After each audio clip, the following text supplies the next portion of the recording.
अगर कोई आपको एक ऐसा एयरपोर्ट दिखाए जो किसी नक्शे में मौजूद ही ना हो, जहां कोई यात्री ना हो, कोई अनाउंसमेंट ना हो, लेकिन फिर भी एक हवाई जहाज हर रात उड़ान भरता हो, तो क्या आप उसमें बैठेंगे? आज की कहानी है एक ऐसी दादी की जिनका सपना था जिंदगी में सिर्फ एक बार हवाई जहाज में बैठना, लेकिन उन्हें नहीं पता कि उनका पहला सफर जिंदगी का सबसे डरावना सफर बन जाएगा। हेलो किटीज, आज मैं आपके लिए एक और डरावनी कहानी लेके आ चुकी हूँ। ये कहानी सुनने के बाद आपको भी एरोप्लेन में बैठने में डर लगेगा। दोस्तों, अगर आप भी एरोप्लेन में बैठे हो तो वीडियो को लाइक कर देना, और अगर नहीं बैठे हो तो चैनल को सब्सक्राइब कर देना। दोस्तों, जल्दी जल्दी जाके चैनल को सब्सक्राइब कर दो। तो चलिए हमारी डरावनी कहानी शुरू करते हैं। गांव में एक बूढ़ी महिला रहती थी। सब उन्हें प्यार से शांति दादी कहते थे। उनकी उम्र लगभग 72 साल थी। पति का कई साल पहले निधन हो चुका था। कोई बेटा बेटी उनके साथ नहीं रहता था। दादी अपने छोटे से घर में अकेली रहती थी। उनका गुजारा सिलाई करके होता था। सुबह से रात तक मशीन चलाती रहती थी। कपड़े सिलती, धीरे धीरे पैसे बच जाती और हर बार पैसे एक पुराने लोहे के डिब्बे में रख देती। जब भी कोई हवाई जहाज उनकी छत के ऊपर से उड़ता तो वह मुस्कुराकर हवाई जहाज को देखने जाती और सबसे कहती, एक दिन मैं भी हवाई जहाज में बैठूंगी। गांव वाले हंस देते, अरे दादी अब इस उम्र में क्या जहाज में बैठेंगी? लेकिन दादी सिर्फ मुस्कुरा देती। उन्होंने किसी की बात पर ध्यान ही नहीं दिया। सालों तक उन्होंने पैसे जोड़े, ना कोई नई साड़ी खरीदी, ना अपने लिए कुछ लिया, बस एक सपना, एक बार हवाई जहाज में बैठना। आखिर एक दिन उन्होंने पैसे गिने। इतने हो चुके थे कि टिकट खरीदा जा सके। दादी की खुशी का ठिकाना नहीं था। उन्होंने सबसे अच्छे कपड़े पहने, एक छोटा सा बैग तैयार किया और पहली बार अकेले शहर के लिए निकल पड़ी। बस में बैठकर कई घंटों का सफर तय करके आखिरकार वह शहर पहुंच गई। लेकिन उन्हें एयरपोर्ट के बारे में कुछ भी नहीं पता था। ना टिकट कैसे दिखाते, ना कौन सा गेट होता है, ना कहाँ जाना होता है। वो लोगों से पूछती रही, लेकिन सब जल्दी में थे। कोई ठीक से जवाब नहीं दे रहा था। धीरे धीरे शाम होने लगी और दादी को कोई ऑटो भी नहीं मिल रहा था। बारिश भी शुरू हो गई। दादी घबरा गई। उन्हें लगा शायद आज उनका सपना पूरा नहीं होगा। तभी एक काले रेनकोट में खड़ा एक आदमी धीरे धीरे उनकी तरफ आया। उसका चेहरा साफ दिखाई नहीं दे रहा था। उसने धीमी आवाज में पूछा, आपको फ्लाइट पकड़नी है? दादी ने खुशी से कहा, हाँ बेटा, पहली बार जा रही हूँ। आदमी कुछ सेकंड तक उन्हें देखता रहा, फिर मुस्कुरा कर, लेकिन उसकी मुस्कान बहुत अजीब थी। उसने कहा, आप गलत एयरपोर्ट पर आ गई, मैं आपको सही जगह ले चलता हूँ। दादी ने बिना कुछ सोचे उस पर भरोसा कर लिया।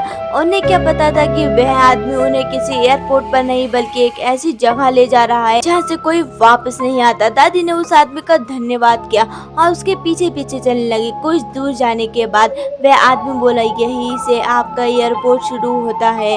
दादी ने सामने देखा। वह जगह किसी बड़े एयरपोर्ट जैसी बिल्कुल नहीं लग रही थी। एक पुरानी धूल से भरी इमारत, बाहर लगी नेम प्लेट आधी टूटी हुई थी। उस पर मुश्किल से लिखा दिखाई दे रहा था, शिवनगर एयरपोर्ट। चारों तरफ अजीब सी खामोशी थी। ना कोई टैक्सी, ना कोई गाड़ी, ना कोई यात्री, ना कोई सिक्योरिटी गार्ड, सिर्फ हवा की तेज आवाज। दादी ने धीरे से पूछा, बेटा यहाँ कोई दिखाई क्यों नहीं दे रहा है? वह आदमी मुस्कुराकर बोला, रात की फ्लाइट है इसलिए सब अंदर होंगे, आप जाइए। इतना कहकर वह आदमी अंधेरे में गायब हो गया। उन्हें थोड़ा अजीब लगा। फिर उन्होंने सोचा शायद जल्दी में चला गया होगा। वह अपना बैग उठाकर अंदर चली गई। अंदर पहुंचते ही लंबा सा खाली हॉल था। सैकड़ों कुर्सियां, लेकिन उन पर एक भी इंसान नहीं बैठा था। दीवार पर लगी घड़ी रात के 11:45 पर रुकी हुई थी। फिर भी उसकी टिक टिक टिक की आवाज पूरे हॉल में गूंज रही थी। दादी धीरे धीरे टिकट काउंटर तक पहुंची। वहां एक महिला बैठी थी। उसने सफेद यूनिफॉर्म पहन रखी थी। उसका चेहरा नीचे झुका हुआ था। दादी ने मुस्कुराकर कहा, बेटी, मुझे पहली बार हवाई जहाज में बैठना है, टिकट मिल जाएगी? महिला ने बिना सिर उठाए पूछा, एक तरफ की या वापस आने की? दादी हंसते हुए बोली, अरे बेटी, पहली बार जा रही हूँ, वापस भी आना है, दोनों तरफ की दे दो। कुछ सेकंड तक बिल्कुल सन्नाटा रहा। फिर महिला ने बहुत धीमी आवाज में कहा, यहाँ वापसी की टिकट नहीं मिलती। दादी समझ नहीं पाए। उन्होंने फिर पूछा, क्यों? महिला ने धीरे धीरे अपना चेहरा ऊपर उठाया। उसकी आंखें पूरी तरह लाल थीं और होठों पर अजीब सी मुस्कान थी। वह बोली, क्योंकि यहाँ से कोई लौट कर नहीं आता। दादी का दिल जोर जोर से धड़कने लगा। उन्होंने घबरा कर पीछे कदम रखा। अचानक पूरे हॉल की लाइटें एक साथ बुझ गईं। कुछ सेकंड बाद लाल रंग की इमरजेंसी लाइट जल उठी। पूरे एयरपोर्ट का रंग लाल हो गया। उसी समय स्पीकर में खरखराती हुई आवाज आई, फ्लाइट नंबर 113 अंतिम उड़ान बोर्डिंग शुरू। दादी ने चारों तरफ देखा लेकिन अभी भी वहाँ एक भी यात्री नहीं था। फिर धीरे धीरे हॉल के सबसे अंधेरे कोने से सफेद कपड़े पहने कुछ लोग बाहर आने लगे। उनके हाथों में पुराने सूटकेस थे। वे बिना कुछ बोले एक ही दिशा में चल रहे थे और उनकी परछाई जमीन पर पड़ ही नहीं रही थी। दादी को पहली बार एहसास हुआ कि जिनके साथ वह इस एयरपोर्ट पर खड़ी हैं वे इंसान नहीं है। दादी डरते डरते उन सफेद कपड़े पहने यात्रियों के पीछे चलने लगी। वह सब बिना कुछ बोले एक लंबे गलियारे की ओर जा रहे थे। पूरे गलियारे में अजीब ठंडी हवा चल रही थी। छत की लाइटें बार बार जल रही थी और बुझ रही थी। दीवारों पर पुराने कैलेंडर लगे थे जिनकी तारीख 35 साल पुरानी थी। दादी ने सोचा इतने पुराने पोस्टर अभी तक क्यों लगे हैं, लेकिन वहाँ पूछने वाला कोई नहीं था। कुछ देर बाद वह सभी एक बड़े लोहे के दरवाजे के सामने पहुंच गए। दरवाजे पर लिखा था बोर्डिंग गेट 13। जैसे ही दरवाजा अपने आप खुला दादी की नजर सामने खड़े हवाई जहाज पर पड़ी। वह बिल्कुल नया नहीं था। उसका सफेद रंग काला पड़ चुका था, कांच टूटे हुए थे।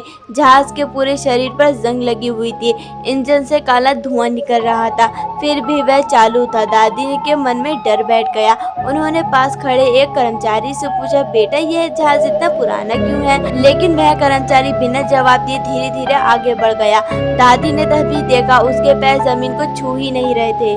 वह हवा में तैरते हुए चल रहा था। दादी का गला सूख गया। फिर भी उन्होंने सोचा शायद डर की वजह से उन्हें ऐसा दिखाई दे रहा है। सभी यात्री एक एक करके जहाज में बैठने लगे। दादी भी कांपते हुए अंदर चली गई। अंदर का नज़ारा और भी अजीब था। हर सीट पर धूल जमी हुई थी।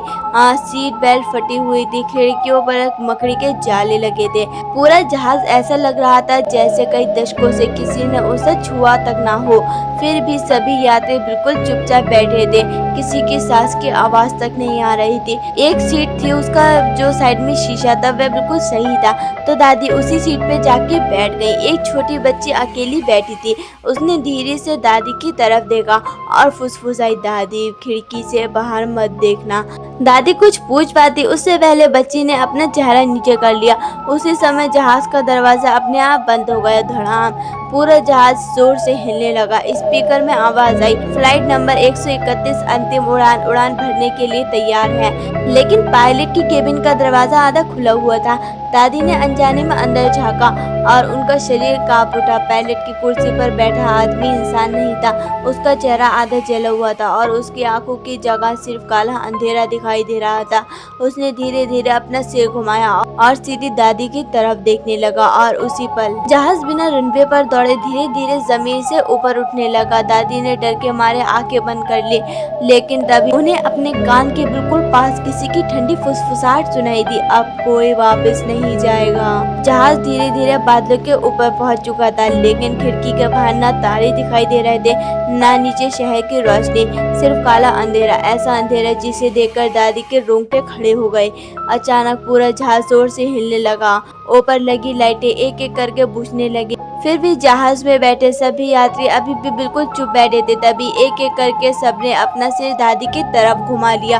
उनकी आंखें पूरी तरह लाल थी, चेहरे पर अजीब सी मुस्कान थी। दादी बहुत डर गई। उसी समय वही छोटी सी बच्ची अपनी सीट से उठी और दादी के पास आकर बोली, दादी नीचे मत देखना। लेकिन दादी खुद को रोक नहीं पाई। उन्होंने खिड़की से बाहर देखा और उनके हाथ कांपने लगे। जहाज आसमान में नहीं उड़ रहा था, बल्कि हजारों टूटी हुई इमारतों, जले हुए पेड़ों और धुएं से भरी एक अजीब दुनिया के ऊपर उड़ रहा था। नीचे सैकड़ों लोग हाथ उठाकर जहाज की ओर देख रहे थे।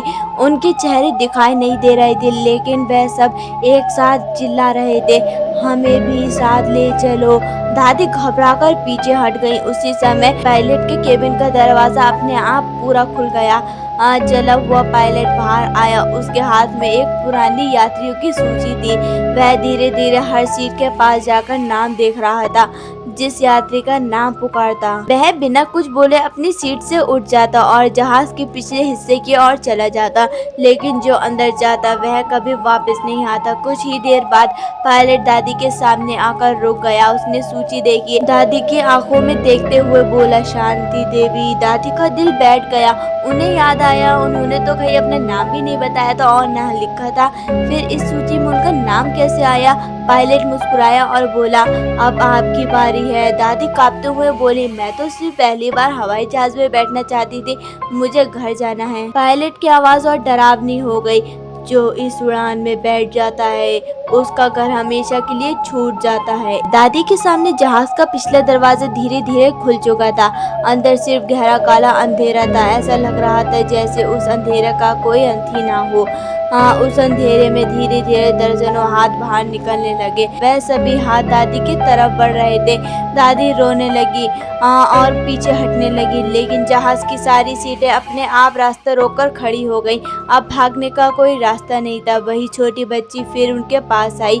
इस बार वह बोली, दादी अब बहुत देर हो चुकी है। दादी ने कांपते हुए पूछा, बेटी तुम कौन हो?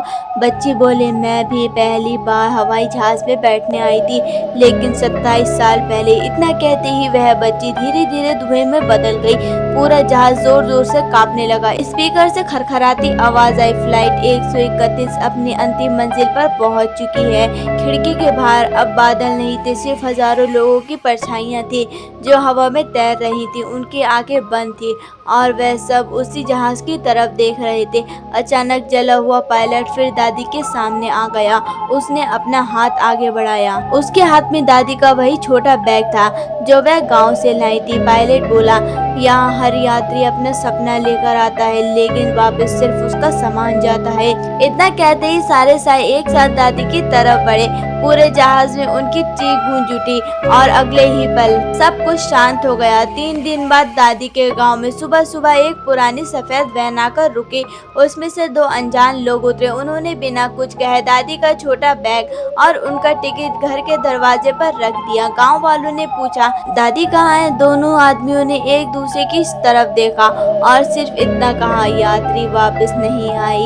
इतना कहकर वह तुरंत वहां से चले गए। गांव वालों ने पुलिस में शिकायत की। पूरे शहर में तलाशी हुई, एयरपोर्ट पर पूछताछ हुई, लेकिन जिस फ्लाइट का टिकट दादी के पास था उस नंबर की कोई फ्लाइट रिकॉर्ड में थी ही नहीं। और सबसे हैरान करने वाली बात, जिस एयरपोर्ट का नाम दादी ने टिकट पर लिखा था वैसा कोई एयरपोर्ट उस राज्य में कभी बना ही नहीं था। सबको लगा शायद दादी रास्ता भटक गई होंगी। मामला धीरे धीरे बंद हो गया। दोस्तों, अगर उस रात शांति दादी उस रास्ते में एयरपोर्ट पर नहीं जाती तो शायद आज भी वह अपने गांव में सिलाई कर रही होती। लेकिन कहते हैं आज भी बरसात की अंधेरी रातों में कुछ लोग दावा करते हैं कि शहर से बाहर एक सुनसान सड़क पर एक पुराना एयरपोर्ट अचानक दिखाई देता है। वहाँ एक टूटा हुआ बोर्ड टिमटिमाता रहता है, फ्लाइट 131 बोर्डिंग ओपन। और अगर कोई उस एयरपोर्ट के अंदर चला जाए तो उसे एक बूढ़ी औरत दिखाई देती है जिसकी गोद में पुराना सिलाई का बैग होता है। वह किसी से कुछ नहीं कहती, बस धीरे धीरे खिड़की के बाहर देखती रहती है, जैसे अब भी वह अपने गांव लौटने का इंतजार कर रही हो। लेकिन आज तक उस फ्लाइट में चढ़ने वाला कोई भी इंसान वापस नहीं लौटा। दोस्तों, ये कहानी यहीं तक थी। आपको ये डरावनी कहानी कैसी लगी? अगर पसंद आई हो तो वीडियो को लाइक कर देना और चैनल को सब्सक्राइब कर देना और बेल आइकन दबाना बिल्कुल मत भूलना। और कमेंट में जरूर बताइए, अगर आपको रात के अंधेरे में ऐसा रहस्यमय एयरपोर्ट दिख जाए तो क्या आप उसके अंदर जाने की हिम्मत करेंगे? फिर मिलेंगे एक और नई, पहले से भी ज्यादा डरावनी कहानी के साथ। तब तक के लिए अपना और अपने परिवार वालों का ख्याल रखिए। मिलते हैं एक और नई वीडियो में, तब तक के लिए bye bye. Thanks for watching.